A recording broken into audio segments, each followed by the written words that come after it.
नमस्कार दोस्तों, मेरा नाम है चरणप्रीत। आप देख रहे हैं ऑटोमेशन ट्रेनिंग हिंदी। आज इस वीडियो के अंदर हम बात करेंगे सेंसर की कि सेंसर क्या होता है, इंडस्ट्री में कितने टाइप के सेंसर का इस्तेमाल किया जाता है और सेंसर का इस्तेमाल क्यों किया जाता है। और तीसरा हम डिस्कस करेंगे कि आपको कैसे आइडेंटिफाई करना है, अगर आप मशीन मेंटेनेंस में काम कर रहे हो या ऑटोमेशन फील्ड में काम कर रहे हो तो आप कैसे आइडेंटिफाई करोगे कि आपका जो सेंसर है वो फॉल्टी है, कहाँ पे उसकी वायरें जुड़ेंगी पैनल के अंदर जाके, कैसे आप उस चीज़ को चेक करोगे, उस सारी चीज़ों के बारे में हम यहाँ पे डिस्कस करेंगे। तो सेंसर देखिए काफ़ी इंपॉर्टेंट टॉपिक है। अगर आप मशीन मेंटेनेंस ऑटोमेशन की फील्ड में काम करते हो तो आपको सेंसर के बारे में नो हाउ होना चाहिए। अगर आपको सेंसर की फंक्शनिंग नहीं पता, सेंसर कैसे काम करता है जो आप यूज़ कर रहे हो, किस टाइप का वो सेंसर है, आपको नहीं पता तो आप नहीं काम कर पाओगे, क्योंकि ये दोनों तरीके से इंपॉर्टेंट है। अगर आपको मशीन को चाहे ठीक करना है तो भी इंपॉर्टेंट है। दूसरा, आपको डिटेल पता होनी चाहिए कि आपने आइडेंटिफाई कर लिया कि ये सेंसर ख़राब है, अब आप उस सेंसर को मार्केट से परचेज करना चाहते हो तो मार्केट में हज़ारों टाइप के सेंसर अवेलेबल है। आपको कौन से टाइप का सेंसर चाहिए वो जब आप डिटेल आप सामने वाले को बताओगे तभी आपको मिल पाएगा। तो इसलिए सेंसर काफ़ी ज़्यादा इंपॉर्टेंट हो जाता है। इसको हम डिस्कस करते हैं, चलिए स्टार्ट करते हैं। तो सेंसर देखिए बेसिकली क्या होता है। सेंसर एक इलेक्ट्रॉनिक डिवाइस होता है जिसका इस्तेमाल मशीन के अंदर सेंसिंग के लिए किया जाता है। सेंसर का इस्तेमाल किस लिए करते हैं? सेंस कराने के लिए। किसी भी ऑब्जेक्ट को आपको मशीन के अंदर सेंस कराना है, उसकी प्रेजेंस या एब्सेंस को आप कंफर्म करना चाहते हो कि कोई ऑब्जेक्ट आपका एक पर्टिकुलर जगह पे है या नहीं है, वो काम आप सेंसर की सहायता से कर सकते हो। तो सेंसर का इस्तेमाल किस लिए किया जाता है? किसी भी ऑब्जेक्ट को सेंस करने के लिए मशीन और प्रोसेस के अंदर। अब ये करता कैसे है उसके बारे में थोड़ा समझते हैं।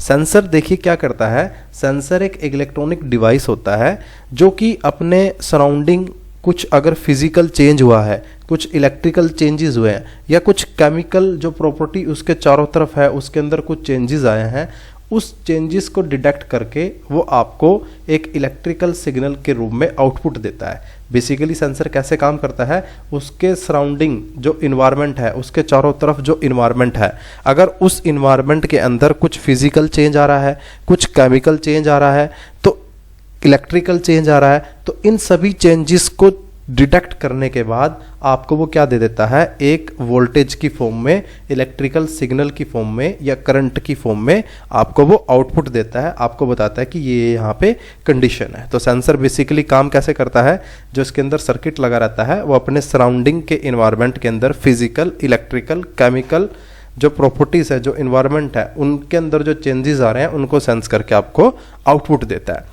अब सेंसर का बेसिकली इस्तेमाल किस लिए किया जाता है मशीन्स के अंदर? हम फीडबैक के लिए इस्तेमाल करते हैं कि हम जो टास्क या जो काम मशीन के अंदर करने जा रहे थे वो काम एक्चुअल में, वो टास्क एक्चुअल में परफॉर्म हुआ या नहीं हुआ, इस चीज़ का कंफर्मेशन हम सेंसर से लेते हैं। फीडबैक्स सेंसर के थ्रू आती हैं कि प्रोसेस हम कोई चला रहे हैं तो उस प्रोसेस के अंदर जो हमारे कंट्रोलिंग पैरामीटर थे वो हम अचीव कर पाए या नहीं कर पाए, वो सारा कुछ हम सेंसर के माध्यम से मशीन्स को डेटा देते हैं। कैसे, मैं एग्जांपल के तौर पे बताऊं कि मान लीजिए आपने कोई ओवन लगा रखा है, उस ओवन के अंदर आप किसी पार्ट को, अपने को या किसी भी चीज़ को आप हीट करते हो, तो आपकी रिक्वायरमेंट यह है कि आपको 60 डिग्री तक उसको हीट करना है। आपको कितना हीट करना है? 60 डिग्री तक उसको हीट करना है। अब ये जो 60 डिग्री अंदर का जो उसका टेम्परेचर है, उस चैम्बर का, ओवन का जो टेम्परेचर है, इसको आप कैसे मापोगे? टेम्परेचर ओवन के अंदर आप बंद कर दोगे, हीटर ऑन हो जाएंगे आपके। अब आपको चैम्बर के अंदर का टेम्परेचर मेज़र करना है, तो वो जो अंदर का जो टेम्परेचर है उसका फीडबैक एक सेंसर के थ्रू आएगा। हम ओवन के अंदर एक सेंसर लगाएंगे, चाहे वो थर्मोकपल हो, चाहे वो आरटीडी हो, कुछ भी हो सकता है वो टाइप। अब वो जो थर्मोकपल है चैम्बर के अंदर है, और चैम्बर का जैसे जैसे टेम्परेचर बढ़ेगा तो वो जो थर्मोकपल है उसके जो चारों तरफ है वहाँ पे भी टेम्परेचर बढ़ेगा। तो वो उस चेंज को, उस टेम्परेचर को जैसे जैसे बढ़ेगा उस चेंज को कन्वर्ट करके हमें एक इलेक्ट्रिकल सिग्नल के रूप में दे देगा। और फिर उस इलेक्ट्रिकल सिग्नल से हम फर्दर कोई डिवाइस जोड़ेंगे, कोई पीआईडी जोड़ सकते हैं, कोई टेम्परेचर कंट्रोलर जोड़ सकते हैं, कोई पीएलसी जोड़ सकते हैं। वो हमें उस इलेक्ट्रिकल सिग्नल के कोरस्पोंडिंग जितना भी टेम्परेचर एक्चुअल में होगा कन्वर्ट करके हमें टेम्परेचर दिखा देगा कि आपका जो अंदर का टेम्परेचर है वो भी 40 चल रहा है, 50 चल रहा है या 60 चल रहा है। और कंट्रोलिंग भी फिर हम इसी फीडबैक की सहायता से करेंगे। आपको 60 डिग्री चाहिए तो सेंसर से जैसे ही फीडबैक आएगा, थर्मोकपल जैसे ही फीडबैक देगा कि 60 डिग्री आपका हो चुका है तो आप हीटर को ऑफ करवा दोगे। जैसे ही 60 डिग्री से नीचे जाएगा, सेंसर हमें सेंस करके बताएगा कि अंदर का जो टेम्परेचर है वो 60 डिग्री से नीचे जा चुका है, आप हीटर को ऑन कर दीजिए तो आप हीटर को ऑन करवा दोगे। ये अपने नॉर्मल जो घरों की रेगुलर जो डोमेस्टिक लाइफ रहती है उसमें भी, जैसे एसी में आपने देखा होगा टेम्परेचर लगा, सेंसर लगा रहता है, थर्मोस्टेट लगा रहता है, उसमें आप टेम्परेचर को सेट कर देते हो और वो सेंस करता रहता है आपकी रूम की हवा को। जैसे ही आपने 24 डिग्री अगर सेट किया है, आपके रूम का टेम्परेचर 24 डिग्री मेंटेन हो जाता है तो वो कंप्रेसर को ऑफ कर देता है। अगर आपका टेम्परेचर रूम का बढ़ जाता है तो वो कंप्रेसर को ऑन कर देता है। तो इस तरीके से बहुत तरीके के सेंसर हम डे टू डे लाइफ के अंदर भी यूज़ करते हैं। आपने बहुत सारी आजकल लाइटें देखी होंगी, जो स्ट्रीट लाइट लगी रहती है उनके अंदर LDR लगे रहते हैं। रात होती है तो अपने आप लाइटें जल जाती हैं और दिन होता है तो जैसे ही डे लाइट आती है तो लाइटें जो है वो ऑफ हो जाती हैं। तो ये सारी की सारी जो प्रोसेस, ये जो फीडबैक जा रहा है कि अभी रात है, दिन है, अभी टेम्परेचर इतना है, अभी इतना है, ये सारे का सारा जो फीडबैक का काम है ये कौन कर रहे हैं? ये सेंसर करते हैं। सेंसर का इस्तेमाल फीडबैक के लिए किया जाता है कि एक्चुअल कंडीशन अभी क्या है, फिर उस बेस पे हम अपना डिसीजन लेते हैं कि अभी हमें किसी प्रोसेस को स्टार्ट करना है या स्टॉप करना है। तो आई होप आपको थोड़ा सा आइडिया लगा होगा आपकी सेंसर का बेसिकली काम क्या है, किस किस तरीके के सेंसर रहते हैं। अब दूसरा सेंसर का आप इस्तेमाल कर सकते हो मॉनिटरिंग और कंट्रोल के लिए, कि आपको किसी प्रोसेस को, जैसे मैंने अभी टेम्परेचर वाले ही बताया, इसके अंदर आप मॉनिटर भी कर रहे हो, अंदर जो ओवन का टेम्परेचर है उसको मॉनिटर भी कर रहे हो और कंट्रोल भी कर रहे हो।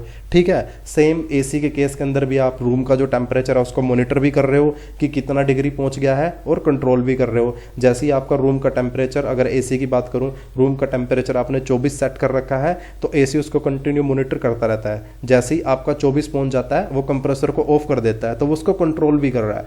तो मॉनिटरिंग और कंट्रोलिंग दोनों चीजें सेंसर से की जाती हैं। जहां पे भी हमें मॉनिटरिंग करनी है और कंट्रोलिंग करनी है वहां पे हम सेंसर का इस्तेमाल करेंगे। दूसरा, सेंसर का इस्तेमाल सेफ्टी और सिक्योरिटी के लिए भी किया जाता है। आप सभी अगर फैक्ट्री में काम करते हो तो आपने देखा होगा कि फायर अलार्म सिस्टम लगे रहते हैं फैक्ट्रीज के अंदर, स्मोक डिटेक्टर लगे रहते हैं हर एक एरिया के अंदर जोन वाइज। तो जैसे ही कोई आग लगती है, धुआं निकलता है, वो जो स्मोक डिटेक्टर है उस स्मोक को सेंस करता है और फीडबैक दे देता है कि यहाँ पे अब नॉर्मल है, आग लग चुकी है, और फायर अलार्म बज जाता है, पानी चल जाते हैं। तो इस तरीके से सारा सिस्टम रहता है। मॉल्स वगैरह में आप जाके देखना, आपने देखा होगा सेफ्टी के लिए सेम स्मोक डिटेक्टर का सिस्टम लगा रहता है, बिल्डिंग्स के अंदर सिस्टम लगा रहता है। तो जहाँ पे भी सेफ्टी और सिक्योरिटी की रिक्वायरमेंट है वहाँ पे हम सेंसर का इस्तेमाल करते हैं। सेंसर का इस्तेमाल बेसिकली मशीन के अंदर प्रेडिक्टिव मेंटेनेंस और एनर्जी एफिशिएंसी के लिए भी किया जाता है। अगर आपने देखा होगा बहुत सारी मशीन्स के अंदर आप देखते हो कि आपका टेम्परेचर को मॉनिटर करते रहते हैं ऑयल के, कि आपका हाइड्रोलिक ऑयल अगर आपने यूज़ कर रखा है तो हाइड्रोलिक ऑयल अगर आपका एक लेवल से ज़्यादा उसका टेम्परेचर पहुंच जाता है तो मशीन अलार्म दे देती है। या कूलिंग के लिए कोई कूलेंट यूज़ कर रहे हो, उसका टेम्परेचर बढ़ जाता है, घट जाता है, तो उसको इस्तेमाल करते हैं। तो इस तरीके से हम मशीन के प्रेडिक्टिव मेंटेनेंस और एनर्जी एफिशिएंसी के लिए भी इस्तेमाल कर सकते हैं कि हमें मशीन की एफिशिएंसी निकालनी है, हमें स्टेबल करनी है कोई चीज़, तो वहाँ पे हम सेंसर वगैरह लगा के उस चीज़ को कंट्रोल कर सकते हैं। तो सेंसर का एरिया बहुत बड़ा है, बहुत ज़्यादा वाइड एप्लीकेशन है, बहुत सारे टाइप के सेंसर आते हैं। वो सारी चीज़ें हम समझेंगे कि कैसे आप सारी चीज़ों को उनको समझ सकते हो, अंडरस्टैंड कर सकते हो। तो आई होप अब आपको थोड़ा सा क्लियर हुआ होगा कि सेंसर बेसिकली होता क्या है और काम कैसे करता है। अब यहाँ पे एक एग्जांपल देखिए जो मैंने अभी आपको बताया था, एक मशीन्स का एग्जांपल बता रखा है। जैसे मशीन चल रही है, यहाँ पे कुछ प्रोसेस है, इस प्रोसेस को आपको मेज़र करना है, या जो ये बॉक्सेस मूव हो रहे हैं इनकी मूवमेंट को आपको कंट्रोल करना है।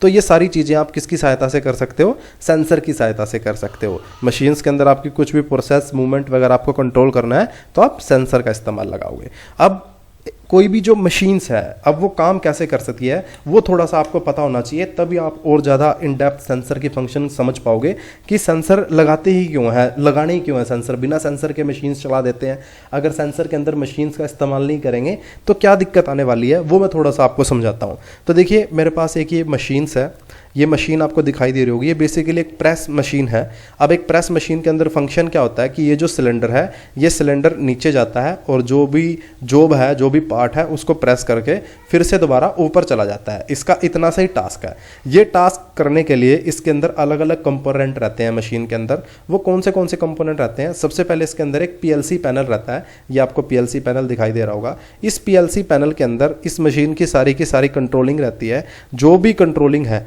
वो यहीं से होती है, जो भी प्रोग्राम वगैरह है वो यहीं पे रहता है इस पीएलसी पैनल के अंदर, यहीं से ये मशीन चलती है सारी की सारी। दूसरा, इसके अंदर पंप और वाल्व लगे रहते हैं। हाइड्रोलिक पावर पैक लगा रहता है। यहाँ पे हाइड्रोलिक पावर पैक के अंदर ऑयल रहता है, हाइड्रोलिक ऑयल। इस हाइड्रोलिक ऑयल से जो ये पंप है ये प्रेशर बनाता है, उस प्रेशर को जो वाल्व हैं वो डायरेक्शन देते हैं और ये जो सिलेंडर है वो अप डाउन मूवमेंट के अंदर काम करता है। तो ये बेसिकली मशीन के 3 कंपोनेंट हैं जिनकी सहायता से मशीन चलती है। एक पीएलसी पैनल जहाँ पे मेन प्रोग्राम हो गया, जहाँ से पूरी मशीन कंट्रोल होगी। हाइड्रोलिक पावर पैक जहाँ से हाइड्रोलिक पावर मिलेगा, पंप पावर को जनरेट करेगा, वाल्व उस पावर को डायरेक्शन देंगे और जो सिलेंडर है वो अप डाउन मूवमेंट के अंदर मूव होगा। अब इसके अंदर ये हाइड्रोलिक सिलेंडर प्रेसिंग के लिए इस्तेमाल होगा। जो मेन टास्क क्या है मशीन के अंदर? मशीन के अंदर मेन टास्क ये है कि ये जो सिलेंडर है ये अप डाउन होना है। ये सिलेंडर क्या है? इस सिलेंडर को ऊपर और नीचे होना है। अब अगर यही काम आपका नहीं हुआ तो मशीन बनाने का कुछ फ़ायदा नहीं है। फॉर एग्जांपल कैसे? मान लीजिए एक बंदे ने मशीन स्टार्ट किया, पंप चला, पंप चलने के बाद जो वाल्व था वो वाल्व ओपन नहीं हुआ, वो वाल्व ओपन नहीं हुआ और ये सिलेंडर नीचे डाउन नहीं गया। और आपने क्या कर रखा है प्रोग्राम के अंदर? अभी एक टाइमर लगा रखा है। आपने यहाँ पे इसको कैलकुलेट कर लिया टाइम को कि ये जो सिलेंडर है ये 10 सेकंड के अंदर नीचे जाता है और 10 सेकंड बाद फिर इसको ऊपर उठाना होता है। 10 सेकंड में ये नीचे पहुंच जाता है और पार्ट को प्रेस कर देता है और 10 सेकंड बाद इस सिलेंडर को हमें ऊपर उठाना है। तो आपने अभी टाइमिंग बेस इस मशीन का प्रोग्राम बना रखा है, कोई भी सेंसर इस मशीन के अंदर इस्तेमाल नहीं कर रखा। अभी क्या हुआ? अभी बंदे ने इस मशीन को स्टार्ट किया, पंप ऑन हुआ, पंप के बाद वाल्व जो है वो ऑन नहीं हुआ। और वाल्व मतलब ऑन नहीं हुआ मतलब कि इलेक्ट्रिकली सप्लाई तो ऑन होगी उस वाल्व की, बट फिजिकली प्रेशर क्रिएट नहीं हुआ। यहाँ पे मेरा कहने का वाल्व ऑन का ये मतलब है कि इलेक्ट्रिकल पैनल से तो आउटपुट ऑन हो गया वाल्व का, बट जो फिजिकली ऑयल जाना था वो ऑयल उस वाल्व के थ्रू नहीं गया। वहाँ पे कुछ लीकेज हो गया या ऑयल का लेवल, कुछ भी XYZ कुछ भी रीज़न हो सकता है। आपकी इलेक्ट्रिकल सप्लाई ऑन हुई बट आपका जो सिलेंडर है वो नीचे मूव नहीं किया। बट आपने PLC प्रोग्राम के अंदर बना रखा है कि जैसे ही आपकी वाल्व डाउन की आउटपुट ऑन होती है, जो आपका सिलेंडर डाउन है, जो वाल्व डाउन के लिए आपका वो ऑन होता है, तो आपका एक टाइमर चल जाएगा और उसके 10 सेकंड के बाद ये इसको अप को ऑन करा देगा और ये सिलेंडर आपका ऊपर चला जाएगा। अब आपका प्रोग्राम तो बिल्कुल सही काम करेगा कि आपने साइकिल स्टार्ट किया, आपकी आउटपुट डाउन के लिए ऑन हुई और 10 सेकंड के बाद ऊपर वाली ऑन हो जाएगी। बट जो फिजिकली मूवमेंट था सिलेंडर का वो किसी रीज़न की वजह से नहीं हो पाया, तो आपका तो कंसेप्ट ही फेल हो गया, आपकी मशीन ही फेल होगी। आप इलेक्ट्रिकली तो सब कुछ कर रहे हो बट फील्ड के अंदर तो वो हो नहीं रहा, तो उसका कुछ फ़ायदा नहीं है।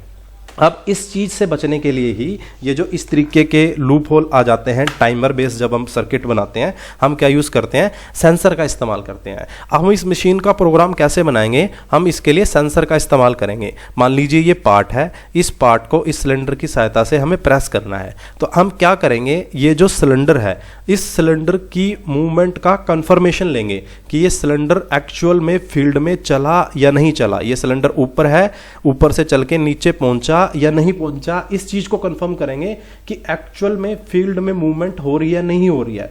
वो काम हम करेंगे सेंसर की सहायता से। हम क्या करेंगे? ये जो सेंसर है, ये जो सिलेंडर है, इसके लिए सेंसर का इस्तेमाल करेंगे इसकी पोजीशन को डिटेक्ट करने के लिए कि ये सिलेंडर कहाँ पे खड़ा है, ऊपर खड़ा है, ऊपर से नीचे चला, नीचे पहुंचा या नहीं पहुंचा। वो चीज़ हम सेंसर की सहायता से करेंगे। ये जो सेंसर का इस्तेमाल और हो सकता है इस मशीन के अंदर, जो ये पार्ट है, जो ये जॉब है, इसके लिए हम सेंसर लगा सकते हैं कि आपकी जो मशीन है बिना पार्ट रखे ना चले, कि जब कोई जॉब लोड कर रखा हो आपने तभी आपकी मशीन ऑन हो। अगर आपने कोई जॉब लोड नहीं कर रखा तो आपकी मशीन ऑन ही ना हो, ना चले। इसके अंदर एनर्जी सेविंग का आपका एक कंसेप्ट आ जाता है कि खाली मशीन ऑपरेट ही नहीं होगी, आप मशीन का खाली साइकिल चला ही नहीं पाओगे। अगर कोई जॉब लोड कर रखी है, कुछ काम मशीन से आउटपुट मिलेगा तभी आप मशीन को ऑन करोगे, नहीं तो आपकी मशीन नहीं चलेगी। तो सेंसर का इस्तेमाल करने से क्या होगा? बेसिकली हम यहाँ पे अलग अलग टाइप के सेंसर यूज कर सकते हैं इस सिलेंडर की पोजीशन को डिटेक्ट करने के लिए। जैसे हम प्रोक्सिमिटी सेंसर का इस्तेमाल कर सकते हैं, लिमिट स्विच का इस्तेमाल कर सकते हैं, रीड स्विच का इस्तेमाल कर सकते हैं। हम क्या कर सकते हैं? इस सिलेंडर की पोजीशन को डिटेक्ट करने के लिए ऊपर एक यहाँ पे इस जगह पे लिमिट स्विच और एक नीचे लिमिट स्विच लगा सकते हैं कि हम मशीन को तभी स्टार्ट करेंगे जब ये सिलेंडर ऊपर की तरफ हो, यहाँ पे ऊपर हो और ये लिमिट स्विच हमें फीडबैक दे रहा हो, हम मशीन को तब स्टार्ट करेंगे। उसके बाद फिर जब ये सिलेंडर नीचे की तरफ जाएगा, हम डाउन की कमांड तब ऑन करेंगे जब ये लिमिट डाउन वाला जो लिमिट स्विच है वो आ जाएगा। तब तक हम डाउन की कमांड को ऑन करके रखेंगे, जब तक ये जो नीचे लिमिट स्विच लगा हुआ है, यहाँ पे हम लिमिट स्विच लगाएंगे, वो मेरा नहीं आएगा। और हम इसके अंदर एक इंटरलॉकिंग ये भी डाल देंगे। हम देख लेंगे कि ये जो ट्रैवल का टाइम है, मान लीजिए 10 सेकंड में सिलेंडर ऊपर से नीचे आता है, तो हम क्या करेंगे, 10 सेकंड का एक टाइम डाल देंगे कि 10 सेकंड के अंदर जब ये लिमिट स्विच कटा, यहां से मतलब कि सिलेंडर चला, इस लिमिट स्विच ने फीडबैक दिया कि सिलेंडर डाउन आना स्टार्ट हो गया है, तो हम साथ में ये भी मॉनिटर करेंगे कि 10 सेकंड के बाद अगर ये लिमिट स्विच मेरा नहीं आता, ये नीचे वाला लिमिट स्विच मेरे को फीडबैक नहीं देता, तो हम एक अलार्म जनरेट करवा देंगे कि चेक द सिलेंडर पोजिशन या चेक द मशीन XYZ कुछ भी, जिससे कि हमारा टाइम लॉस ना हो और हमें पता चल जाए कि मशीन हमारी सही से फंक्शन नहीं कर रही है, उसके फंक्शन में कुछ दिक्कत आ चुकी है। तो ये बेसिकली सेंसर का इस्तेमाल रहता है कि हमें फीडबैक लेना होता है। अब देखिए, जो मैंने सबसे पहले आपको टाइमर का एग्जांपल बताया था, उस टाइमर के एग्जांपल के अंदर कोई भी फीडबैक नहीं था। आपने एक डाउन की आउटपुट को ऑन किया, 10 सेकंड बाद वो एक्चुअल में काम हुआ या नहीं हुआ फील्ड में, उससे हमें कोई मतलब नहीं था। बट हम सेंसर की सहायता से हमने क्या ले लिया, फीडबैक ले लिया। हमने इस चीज को इंश्योर किया कि जो काम हम करना चाह रहे थे वो एक्चुअल में वो टास्क परफॉर्म हुआ या नहीं हुआ। यही सबसे मेन काम रहता है सेंसर का मशीन के अंदर या प्रोसेस के अंदर, कहीं पे भी जहां पे हम सेंसर का इस्तेमाल करते हैं, वहां पे सेंसर का काम इसलिए किया जाता है कि जो टास्क हम करना चाह रहे थे वो एक्चुअल में हो रहा है या नहीं हो रहा है। जैसे एसी का भी एग्जांपल आप लोगे, तो एसी के अंदर भी अगर आपने टेम्परेचर 24 सेट कर दिया और अगर एसी कूलिंग नहीं करेगा, काफ़ी देर तक कंप्रेसर चलता रहेगा, वो गर्म हो जाएगा, तो ओवरहीट का आपको अलार्म देखने के लिए मिल जाएगा अगर वहाँ से सही फीडबैक नहीं मिलेगा। या ओवन के अंदर, जैसे हमने अभी ओवन का एग्जांपल लिया था, ओवन के अंदर भी हम इंटरलॉकिंग डाल सकते हैं। हमने देखा कि जब इनिशियली हीटर वगैरह हमारा सब कुछ सही है, हमने हीटर को ऑन किया और हमारा जो टेम्परेचर है वो आधे घंटे के अंदर 60 डिग्री मेंटेन हो जाता है। तो हम एक साथ में फीडबैक के साथ में हीटर ऑन के साथ में एक टाइमर को ऑन कर देंगे कि अगर आधे घंटे के अंदर थर्मोकपल हमें 60 डिग्री टेम्परेचर नहीं देता, तो हम एक अलार्म जनरेट कर दें कि प्लीज चेक द ओवन या चेक द हीटर, जिससे कि हमारा एक्चुअल में लॉस ना हो। अब मान लीजिए किसी बंदे ने ओवन को ऑन कर दिया और उसने ऑन करके चला गया बंदा कि आधे घंटे बाद इसका टेम्परेचर आएगा। अब वो बंदा आधे घंटे बाद आता है और वो देखता है कि यार इसके अंदर तो टेम्परेचर आया ही नहीं। अब उस केस में क्या होगा, फिर से दोबारा से प्रोसेस स्टार्ट होगा, आपका टाइम का लॉस हो गया। अब अगर वहाँ पे हम कोई अलार्म वगैरह जनरेट कर देंगे, हम बीच में कोई इंटरलॉकिंग डाल देंगे कि 15 मिनट के अंदर 30 डिग्री टेम्परेचर आ जाना चाहिए। अगर 15 मिनट में ओवन के हीटर ऑन करने के बाद 15 मिनट के अंदर 30 डिग्री टेम्परेचर नहीं आता, तो एक अलार्म जनरेट कर दें हम, या आधे घंटे बाद ही जनरेट कर दें हम अलार्म, कुछ भी, वो आपकी एप्लीकेशन, आपकी जो रिक्वायरमेंट है, अपनी सुविधा अनुसार आप कुछ भी कर सकते हो। तो इससे एक तो आपकी एनर्जी की सेविंग होगी, दूसरा जो आप टास्क करना चाह रहे हो वो हुआ है नहीं, वो उस चीज़ का कन्फर्मेशन मिलेगा और क्लोज लूप में काम होगा। ये बेसिकली काम रहता है सेंसर का मशीन्स के अंदर। तो आई होप आपको क्लियर होगा मैटर। अब ये जो प्रॉक्सिमिटी रीड स्विच, ये लिमिट स्विच, ये जो मैंने बताया ये क्या होते हैं, ये आगे इनके बारे में और इन डेप्थ में अभी मैं आपको बताऊंगा। तो आपको सेंसर का आई होप समझ में आया होगा। अब समझते हैं क्लासिफिकेशन ऑफ सेंसर, कि सेंसर कितने टाइप से क्लासिफाई किए जा सकते हैं। इंडस्ट्री में हमें कितने टाइप के सेंसर देखने को मिलते हैं। तो सेंसर को देखिए बेसिकली 4 टाइप से डिवाइड किया जा सकता है, 4 क्लास में बांटा जा सकता है। एक तो अकॉर्डिंग टू वोल्टेज, कि जो उसको ऑपरेटिंग के लिए वोल्टेज चाहिए वो कौन सी टाइप का है, उसके अकॉर्डिंग आप सेंसर को क्लासीफाई कर सकते हो। अकॉर्डिंग टू आउटपुट, कि सेंसर जो आपने यूज किया है उसकी आउटपुट किस टाइप की है, आप उसके अकॉर्डिंग सेंसर को क्लासीफाई कर सकते हो। अकॉर्डिंग टू टाइप, कि आपका सेंसर किस टाइप का है, उसका काम करने का तरीका क्या है, उसके अकॉर्डिंग। और लास्ट अकॉर्डिंग टू वर्किंग, कि वो सेंसर वर्क कैसे करता है, काम कैसे करता है, उसके अकॉर्डिंग आप उसको क्लासीफाई कर सकते हो। पहला क्लासिफिकेशन आपका हो सकता है अकॉर्डिंग टू वोल्टेज, दूसरा हो सकता है कि वो आउटपुट क्या दे रहा है, तीसरा अकॉर्डिंग टू टाइप कि वो किस टाइप का है, चौथा अकॉर्डिंग टू वर्किंग कि वो काम कैसे करता है, उसका काम करने का तरीका क्या है, उसके अकॉर्डिंग आप क्लासीफाई कर सकते हो। अब ये क्या होता है, इनको अलग अलग पढ़ते हैं। सबसे पहले according to input supply. According to input supply industry के अंदर 2 टाइप आपको सेंसर देखने को मिलेंगे। एक मिलेगा आपको एसी टाइप, दूसरा मिलेगा आपको DC type. AC input supply और DC input supply. AC input supply का मतलब है कि आपका जो सेंसर है वो एसी वोल्टेज के ऊपर काम करेगा, और डीसी इनपुट सप्लाई का मतलब है आपका जो सेंसर है वो डीसी इनपुट सप्लाई पे काम करेगा। अगर आप डीसी इनपुट सप्लाई वाले सेंसर को एसी इनपुट सप्लाई दे दोगे तो आपका सेंसर जल जाएगा, आपका सेंसर बर्नआउट हो जाएगा। ऐसे ही अगर आप एसी वाले को डीसी दे दोगे तो आपका सेंसर काम नहीं करेगा, हो सकता है कि वो खराब भी हो जाए। अब जो एसी इनपुट सप्लाई रहती है है वो स्टैंडर्ड हमारे यहाँ तो आपको 220 वोल्ट का सेंसर मिलेगा या आपको 110 वोल्ट का सेंसर मिलेगा। ठीक है जी। एसी के अंदर दो टाइप के आपको सप्लाई के सेंसर मिल सकते हैं, या तो 110 वोल्ट का मिल सकता है या आपको 220 वोल्ट का सेंसर आपको मिल सकता है। डीसी के अंदर आपको 3 टाइप के इंडस्ट्री में देखने को मिल सकते हैं, 5 वोल्ट का मिल सकता है, 12 वोल्ट का सेंसर मिल सकता है और 24 वोल्ट डीसी का सेंसर मिल सकता है। तो अकॉर्डिंग टू वोल्टेज 2 टाइप के सेंसर रहते हैं, एक एसी दूसरा डीसी। एसी 100 से 220 की रेंज में हो सकता है और डीसी 5 वोल्ट 12 वोल्ट 24 वोल्ट का आपको देखने को मिल सकता है। ये इनपुट पावर सप्लाई की मैं बात कर रहा हूं कि सेंसर को जो हम इनपुट पावर देंगे ऑपरेशन के लिए उसके, वो आपकी 2 टाइप की हो सकती है, एसी और डीसी। अब अकॉर्डिंग टू आउटपुट भी आप सेंसर्स को 2 टाइप में क्लासीफाई कर सकते हो। एक आपका हो सकता है डिजिटल आउटपुट और दूसरा हो सकता है आपका एनालॉग आउटपुट। अब ये जो मैं क्लासिफिकेशन आपको बता रहा हूँ ना, ये कोई भी सेंसर हो सकता है। ऐसा नहीं कि ये लिमिट स्विच के लिए बता रहा हूँ या प्रोक्सिमिटी के लिए बता रहा हूँ या फोटो सेंसर के लिए बता रहा हूँ। ये ओवरऑल जो सेंसर है उनका क्लासिफिकेशन बता रहा हूँ कि आपके पास मान लीजिए कोई एक सेंसर है, तो वो सेंसर कि ये स्पेसिफिकेशन होगी, इनमें से उसकी एक तो ऑपरेटिंग वोल्टेज होगी, या तो वो एसी होगा या डीसी होगा, या फिर वो सेंसर डिजिटल होगा या एनालॉग होगा, जो अभी जैसे डिस्कस कर रहा हूँ। तो एक यूनिवर्सल क्लासिफिकेशन मैं आपको सेंसर का समझा रहा हूँ। तो अकॉर्डिंग टू आउटपुट 2 टाइप के हो सकते हैं, एक डिजिटल आउटपुट और दूसरा एनालॉग आउटपुट हो सकता है। डिजिटल एनालॉग क्या होता है इसको समझ लेते हैं। डिजिटल जो होता है वो सिर्फ हमें फीडबैक देता है प्रेजेंस या अब्सेंस की, कि या तो कोई आपका सेंसर जो फीडबैक देगा या तो 1 देगा या फिर आपको 0 देगा, या तो वो हाई होगा या तो वो लो होगा, या तो आपकी 24 वोल्ट आएगी या फिर नहीं आएगी। सेंसर की आउटपुट सिर्फ किस टर्म में होगी, या तो आपको वोल्टेज मिलेगी या आपको वोल्टेज नहीं मिलेगी। एनालॉग के अंदर क्या होता है, एनालॉग जो आउटपुट मिलती है सेंसर की, हमें वो 2 तरीके से मिलती है, या तो वो वोल्टेज की फॉर्म में हो सकती है या वो करंट की फॉर्म में हो सकती है। वोल्टेज की फॉर्म में हो सकती है तो 0 से 5 वोल्ट डीसी का स्टैंडर्ड हो सकता है, या फिर 0 से 10 वोल्ट डीसी आपका स्टैंडर्ड हो सकता है। करंट की फॉर्म में आपका 0 to 20 मिली एम्पियर हो सकता है, या 4 to 20 मिली एम्पियर आपको वो आउटपुट के फॉर्म में दे सकता है। अब ये डिजिटल एनालॉग क्या है, इसको थोड़ा सा और मैं आपके लिए एक्सप्लेन कर देता हूं। अब डिजिटल आउटपुट सेंसर कौन से होते हैं, कैसे काम करते हैं, वो मैं बताता हूं। जो डिजिटल आउटपुट होते हैं सेंसर, उनकी जो आउटपुट मिलती है वो हमें या तो ऑन होता है या ऑफ होता है। या तो वो सेंसर किसी ऑब्जेक्ट को सेंस करके हमें वोल्टेज देता है, या ऑफ होता है हमें वोल्टेज नहीं देता। ऑन को आप 1 बोल सकते हो, ऑफ को आप 0 बोल सकते हो। 1 को आप हाई बोल सकते हो, 0 को आप लो बोल सकते हो। तो या तो सेंसर ये फीडबैक देता है कि या तो आपको वोल्टेज मिलेगा या आपको वोल्टेज नहीं मिलेगा, या तो आपका काम पूरा हो गया जो भी आप टास्क करना चाह रहे थे, जिसका भी आप फीडबैक ले रहे थे, या तो आपका टास्क परफॉर्म हो चुका है या आपका टास्क परफॉर्म नहीं हुआ है। डिजिटल सेंसर सिर्फ इस चीज का कंफर्मेशन देगा। इसके अंदर क्या रहता है आपका, इस तरीके से रहता है कि या तो आपको 0 वोल्ट मिलती है, ठीक है, सेंसर या तो आपको 0 वोल्ट देता है या फिर हाई होता है 24 वोल्ट देता है।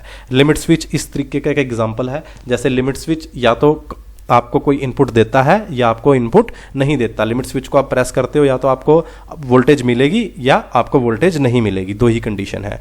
फोटो सेंसर आपके हो गए, रीड स्विच हो गए, ये कुछ डिजिटल टाइप आउटपुट के एग्जाम्पल हैं सेंसर के, जो हमें जो आउटपुट है वो डिजिटल फॉर्म में देते हैं।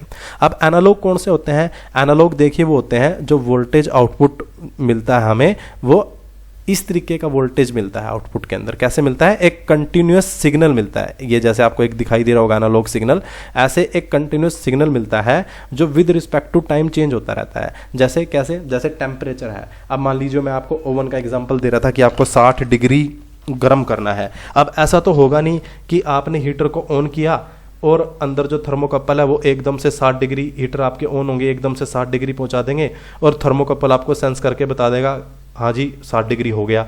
फिर हीटर को बंद करोगे एकदम से 0 डिग्री पहुंच जाएगा और थर्मोकपल आपको बता देगा कि जी 0 डिग्री हो गया, कोई वोल्टेज नहीं आ रही। ऐसा तो होगा नहीं। टेम्परेचर क्या है, टेम्परेचर, प्रेशर, फ्लो, ये सारी क्या है, एक एनालॉग क्वांटिटी हैं। ये विद रिस्पेक्ट टू टाइम धीरे धीरे बढ़ती हैं और धीरे धीरे ही कम होती हैं। इस तरीके से देखिए जो टेम्परेचर है, आप जैसे हीटर को ऑन करोगे, मान ले इनिशियली हीटर आपके 22 से चले, तो वो टेम्परेचर धीरे धीरे विद रिस्पेक्ट टू टाइम बढ़ता चलेगा। जैसे जैसे हीटर ऑन होंगे वो धीरे धीरे जो आपका जो टेम्परेचर है वो बढ़ता चला जाएगा और आधे घंटे में आपका 60 जहां तक पहुंचना है वहां तक आपका टेम्परेचर पहुंच जाएगा। तो अब जो थर्मोकपल फीडबैक देगा वो किस फॉर्म में फीडबैक देगा, वो एनालॉग सिग्नल के अंदर फीडबैक देगा। वो कैसे देगा, जैसे जैसे टेम्परेचर बढ़ेगा उसका जो फीडबैक है, जो आउटपुट सिग्नल है वो भी धीरे धीरे बढ़ेगा। अब ये जो आउटपुट सिग्नल है मैं आपको बता ही चुका हूँ, ये आपका हो सकता है 0 से 10 वोल्ट हो सकता है, या फिर करंट की फॉर्म में हो सकता है 4 to 20 मिली एम्पियर हो सकता है। जब आपके हीटर इनिशियली बंद रहेंगे, आपका टेम्परेचर एम्बियंट रहेगा, तो थर्मोकपल हमें देगा 0 वोल्ट। जैसे जैसे टेम्परेचर बढ़ता चला जाएगा थर्मोकपल की वोल्टेज भी धीरे धीरे 1 volt, 2 volt, 3 volt, 4 volt, 5 volt, इस तरीके से उसकी जो फीडबैक है वो भी बढ़ती चली जाएगी। जैसे ही 60 पहुंचेगा तो मैक्सिमम जितना भी हमने ट्यूनिंग कर रखा होगा, जो भी हमने सेट कर रखा होगा, उसके अकॉर्डिंग हमें आउटपुट वोल्टेज मिल जाएगा। थर्मोकपल की आउटपुट वैसे मिली वोल्ट में मिलती है। आगे आप एक कंट्रोलर लगाओगे जो मिली वोल्ट को आपको कन्वर्ट करके देगा 0 से 10 वोल्ट में, या 4 to 20 मिली एम्पियर करंट की फॉर्म में।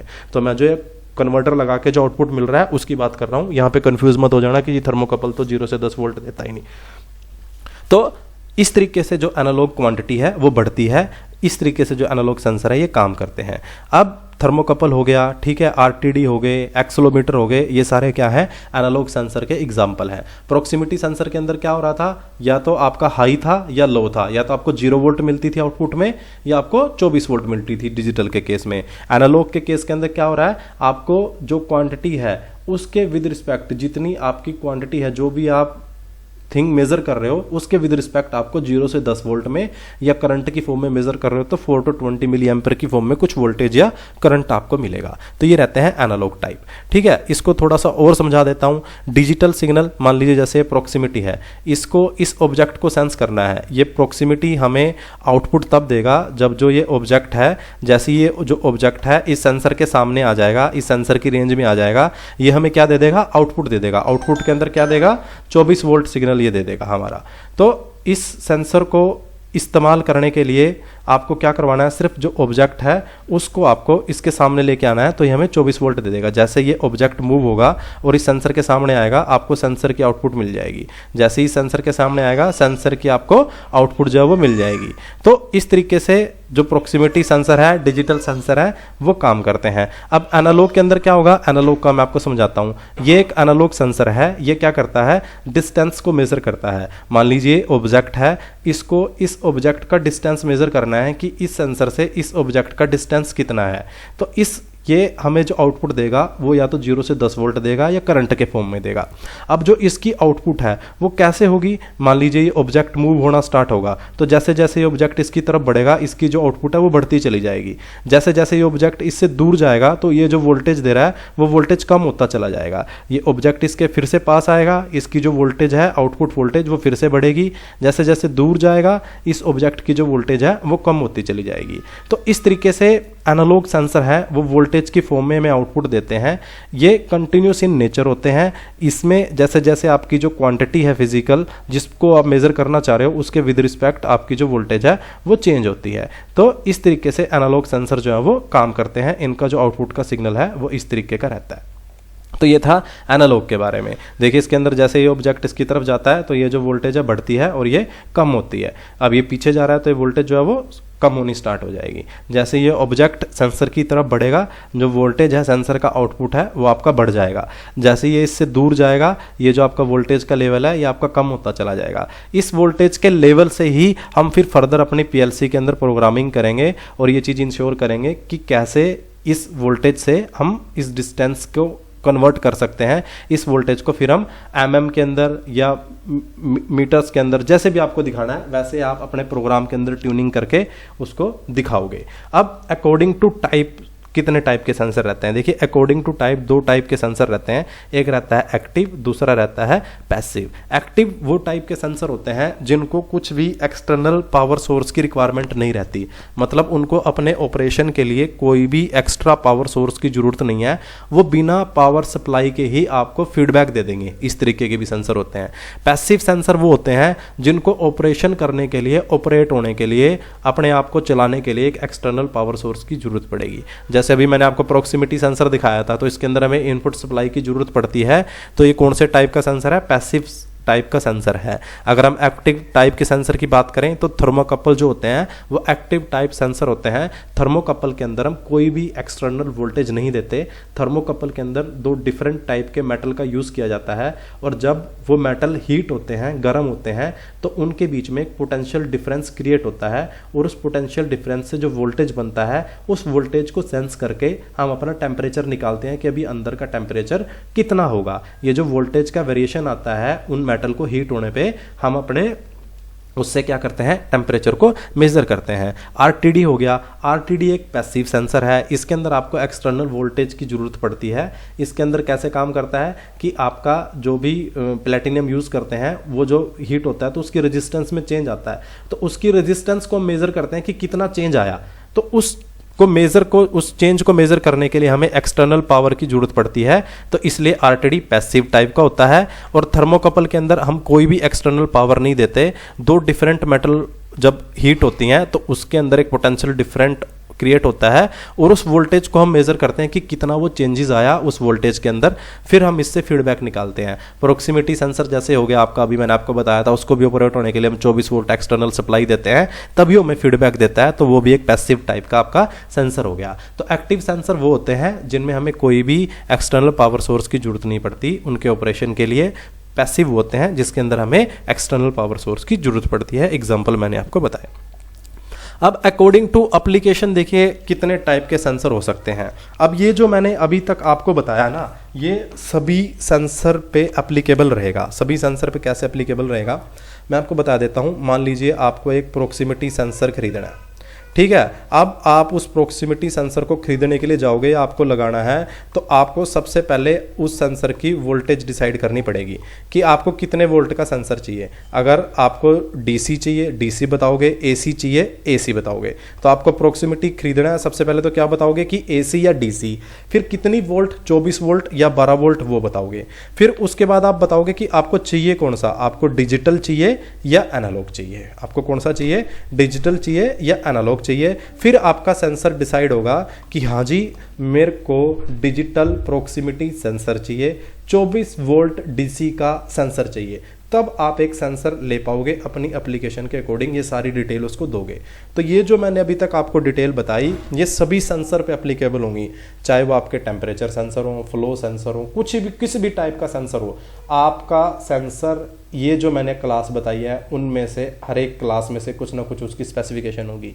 या तो वो 24 वोल्ट एसी डीसी वहाँ से निकल के आएगा, फिर एनालॉग डिजिटल ये निकल के आएगा, फिर एक्टिव या पैसिव ये निकल के आएगा। तो ये आपका एक पूरा जो सेंसर है, अगर आपको एक पूरे सेंसर की आपकी डिटेल निकालनी है, आपको उस सेंसर के बारे में पता करना है कि वो सेंसर कैसे कैसे करता है, क्या उसका फंक्शन है, ये सारी डिटेल आपके पास होनी चाहिए। ये सारी डिटेल होगी तभी आप उस सेंसर की फंक्शनिंग समझ पाओगे।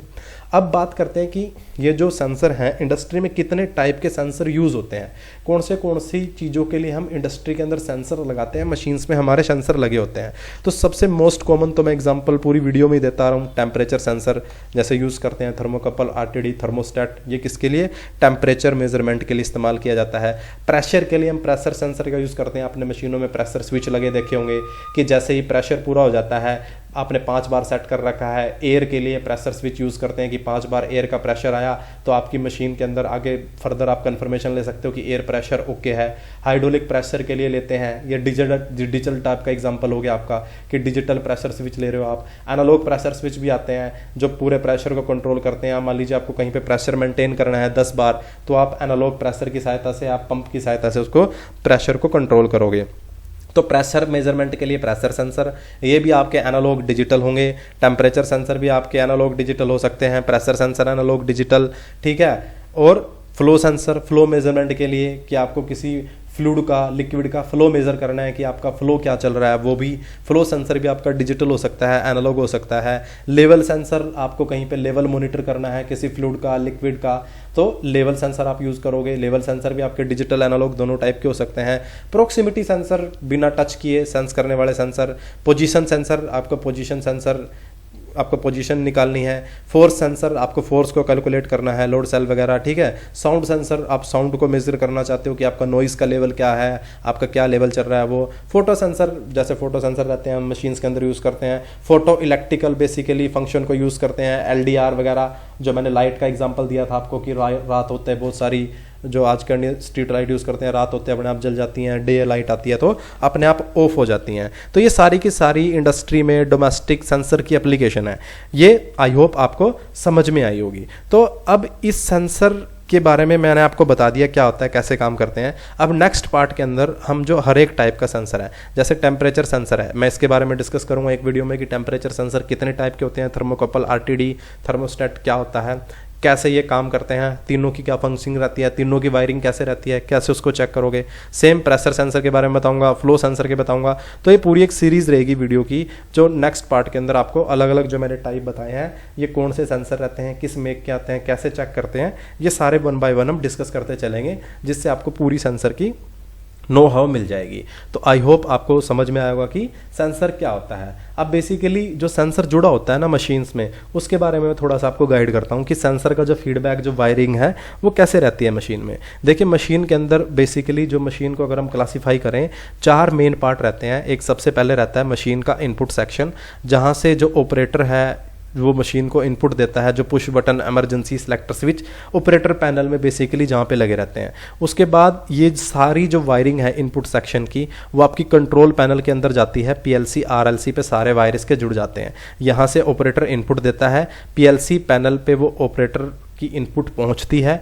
PLC पैनल या RLC पैनल जो भी आपने प्रोग्राम बना रखा है, उस प्रोग्राम के अकॉर्डिंग इनपुट को प्रोसेस करता है और हमें आउटपुट देता है।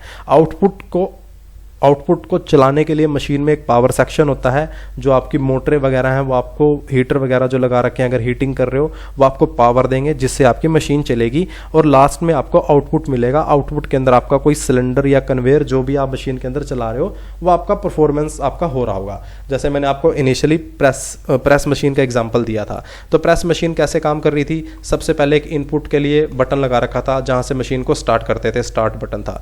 स्टार्ट बटन की वायर आपकी PLC पैनल में जाती थी, ठीक है। PLC पैनल में जाने के बाद आपकी जो मोटर है वो ऑन होती थी। मोटर ऑन होने के बाद पंप प्रेशर बनाता था और वाल्व उसको डायरेक्शन देता था और जो सिलेंडर आपका वो डाउन जाता था। अब इस सिलेंडर की पोजीशन को सेंस करवाने के लिए आपने फीडबैक के लिए सेंसर का इस्तेमाल किया था, प्रोक्सिमिटी, रीड स्विच, कुछ भी लगा सकते हो। तो ये जो सेंसर है आपका आउटपुट सेक्शन से जुड़ के कहाँ पे पहुंच जाएगा, फिर से कंट्रोल पैनल के अंदर पहुंच जाएगा। तो मशीन्स में आपके जितने भी सेंसर यूज कर रखे होंगे, उन सारी सेंसर की वायर आपका जो मशीन कंट्रोल पैनल है, जो PLC पैनल है या RLC पैनल आपने जो भी लगा रखा है, जो भी बना रखा है, वहां पे जाएगी। वहां पे आपका कंफर्मेशन होगा और सेंसर आपका लगा कहां पे होगा, आउटपुट सेक्शन के अंदर लगा होगा। अब अगर आपका सेंसर काम नहीं कर रहा तो आपको चेक क्या करना है उसके बारे में आपको मैं बताता हूं। तो अगर आपका सेंसर काम नहीं कर रहा, आपको सबसे पहले तो ये वाला जो हिस्सा है इसको चेक करना है कि सेंसर को जिस चीज को सेंस करना था, जो टास्क उसको सेंस करना था, वो एक्चुअल में हुआ या नहीं हुआ।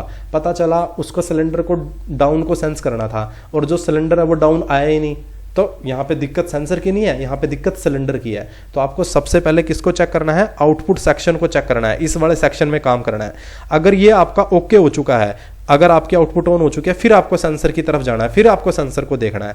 अब आपको देखना है कि सेंसर का कोई सेटिंग का इशू तो नहीं, कोई वायरिंग का इशू तो नहीं। अगर वो पूरी उसकी सेटिंग वगैरह डिस्टर्ब है, उसको सेट कर देना है।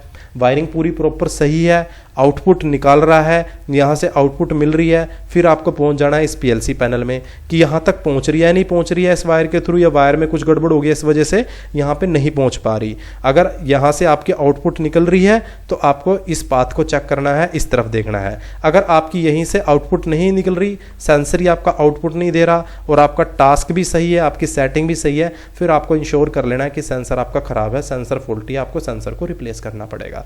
तो ये सेंसर मेंटेनेंस जब हम करते हैं तो हमें ध्यान रखना होता है। तो आई होप आपको समझ में आया होगा सेंसर क्या होता है और कैसे काम करता है। तो वीडियो अगर आपको अच्छा लगा है तो आप चैनल को सब्सक्राइब कीजिए और वीडियो को लाइक कीजिए। और दूसरा, अगर आप इन डेप्थ अपनी नॉलेज को बढ़ाना चाहते हो तो ऑनलाइन कोर्स हमारे अवेलेबल हैं। मात्र 3,500 रुपये के अंदर हम विद प्रैक्टिकल आपको PLC HMI VFD प्रोवाइड करा रहे हैं, जिसमें आपको ये सारे जो नोट्स हैं PLC वगैरह के आपने देखा होगा, हमारे काफ़ी अच्छी क्वालिटी के नोट्स हैं, प्रोफेशनल के द्वारा रेडी किए गए हैं। वो सारे नोट्स वगैरह आपको मिल जाएंगे और इंटरव्यू में वो काफ़ी आपके हेल्पफुल रहने वाले हैं। डेली आपकी जो रेगुलर एक्टिविटी है उसके अंदर भी वो काफ़ी आपके हेल्पफुल रहते हैं। तो अगर आप वो ज्वाइन करना चाहते हो तो ज्वाइन कर सकते हो और अपनी नॉलेज को इन्हांस कर सकते हो। Thank you again.